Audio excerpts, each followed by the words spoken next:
comment ça s'est passé vos négociations avec le cédant sur le prix, Monsieur Sub? Ça s'est bien passé parce que la valorisation était haute et j'étais d'accord sur le fait que la valorisation était haute. Mais parce que l'objectif était d'aller vite, et c'est ce que je vous ai expliqué tout à l'heure.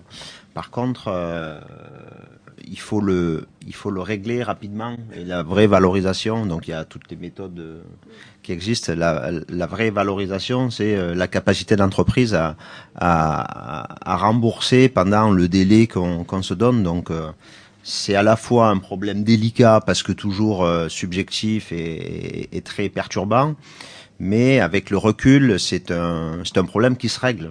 Bien évidemment qu'il faut que l'acheteur et le vendeur arrivent à un vrai prix, mais ce vrai prix, on a beaucoup d'exemples d'entreprises qui sont surévaluées, qui ne résistent pas et qui n'arrivent pas du coup à avoir de la durée.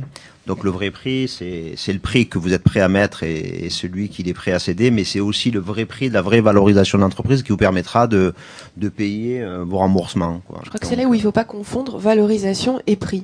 Oui. Hein. Monsieur Osterberger, vous, comment ça s'est passé? Assez rapidement, vous avez évoqué le sujet.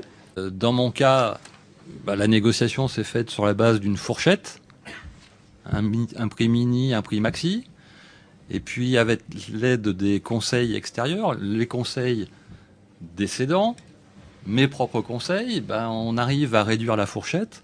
Et comme l'a dit Monsieur Sub, on arrive à un prix, à se mettre d'accord sur un prix dont on pense que la cible a la capacité de supporter les remboursements de la dette que l'on va devoir contracter pour payer. Voilà. Mais il n'y a pas de formule magique pour dire voilà le prix.